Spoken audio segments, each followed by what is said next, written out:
না দেখেন, আমরা সত্যিকার অর্থে ইংল্যান্ড যেভাবে ব্যাটিং শুরু করেছিল পাওয়ার প্লেতে, আমরা সেখান থেকে কিন্তু বোলিং গ্রুপ খুব চমৎকার কামব্যাক করেছি। আমরা তাদেরকে 119-এর মধ্যে স্ট্রিক মানে করতে পেরেছিলাম। সো হ্যাঁ, আমাদের ব্যাটিংয়ে কিছু ল্যাকিংস ছিল, আমরা পাওয়ার প্লেটা ভালো ইউজ করতে পারি নাই সেখানে।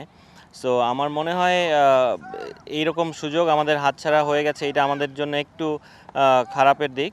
কিন্তু আমি মনে করি যে আমাদের যেই দল আছে কিংবা যেভাবে আমরা খেলছি, তাতে সামনে যে ম্যাচ দুটো আছে, আমাদের মনে হয় এখানে আমরা যদি আমরা এবিলিটি ওয়াইজ খেলতে পারি, আমরা যদি চোখ না করি, আমার মনে হয় আমরা ভালো রেজাল্ট আনতে পারবো। না, আমরা যেটা পজিটিভ কথাই বলছি, কারণ আপনি দেখেন এরকম বড় স্টেজে এসে আপনার একটু প্রেশার তো থাকেই, এবং ইংল্যান্ডের সাথে আমরা খুবই কম ম্যাচ খেলেছি বিগত দিনে।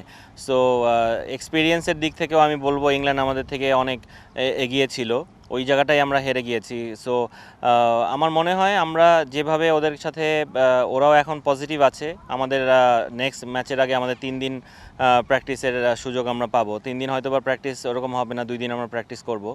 সো পজিটিভ আছে পুরো দল, এমন না যে আমরা ভেঙে পড়েছি, আমাদের সুযোগ এখনও আছে। সো আমরা চেষ্টা করছি যে যতটা অ্যাটিটিউড নিয়ে, বডি ল্যাঙ্গুয়েজ শো করে আমরা মাঠে নামতে পারি এবং পজিটিভ ভাইব নিয়ে থাকতে পারি। জি, অবশ্যই আমরা সেটাই বললাম যে আমাদের এখনও সুযোগ আছে ওয়েস্ট ইন্ডিজকে হারানোর মতো ক্যাপেবল। আমরা সাউথ আফ্রিকাকে সিরিজ হারিয়েছিলাম। সো এই ট্রাস্টগুলো টিমের মধ্যে আছে, এবং মেয়েরা এটাও খুব ভালোভাবেই বিশ্বাস করছে যে তারা, আমরা যা খেলেছি ইংল্যান্ডের সঙ্গে তার থেকে অনেক বেটার সাইড আমরা।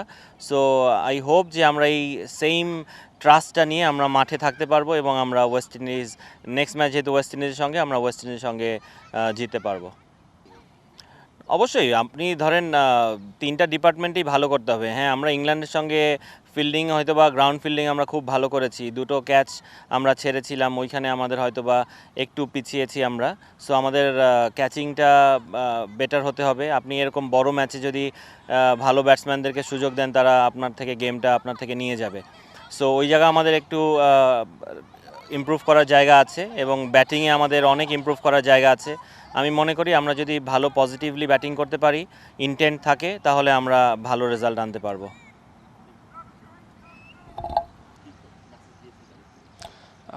আসলে স্কটল্যান্ডের যে ম্যাচটা আমরা খেলেছি, উইকেটটা যেইভাবে আমাদের বিহেভ ছিল, এটা আমরা দুপুরের ম্যাচটা ছিল। তো রাতে আমরা যে ম্যাচটা মানে ইংল্যান্ডের সাথে ম্যাচটা, হয়তো আমাদের স্ট্রাইক রোটেশনটা আমরা যদি একটু বেটার অপশন করতে পারতাম শুরুতে, এবং পাওয়ার প্লেটা ইউজ করতে পারতাম, হয়তো আমাদের রেজাল্টটা আমাদের ফরে আসতো। আফটার ম্যাচ আমরা প্লেয়ারদের সাথে কথা বলেছি। So they are looking for against West Indies. আশা করি আমরা যেই ভুলগুলো করেছি সেটা থেকে আমরা বেরিয়ে আসতে পারবো।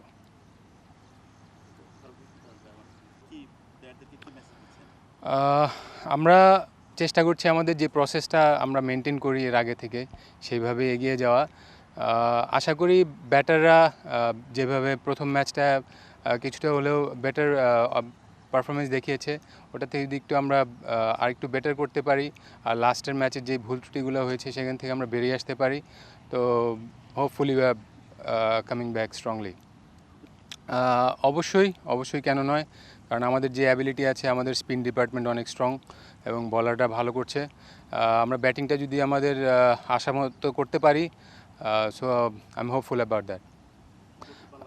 আসলে উইকেটটা একটু স্লো, বাট আমাদের মনে হয় প্রথম 6টা ওভার আমাদের ইউটিলাইজ করাটা ইম্পর্টেন্ট। যদি দেখেন আমাদের ডিফারেন্সটা ইংল্যান্ডের সাথে হয়ে গিয়েছে পাওয়ার প্লেতেই, আমরা প্রথম 6টা ওভারে অনলি 20 রানস করেছি। তো ওইখানে আমাদের বাউন্ডারি অপশনগুলো যদি একটু বাড়ানো যায়, হয়তো আমাদের গেম প্ল্যানের সাথে এটা ম্যাচ করবে। সো আমরা এখান থেকে বেরিয়ে আসতে পারবো। আই থিঙ্ক সো, বিকজ আমার মনে হয় যে উইকেটটা একটু স্লো। সো ব্যাটারদের একটু সেন্সিবল ব্যাটিং করলে হয়তো আমাদের 130+ যদি আমরা করতে পারি এই উইকেটে, সো আমাদের bowling unit capable to defend that.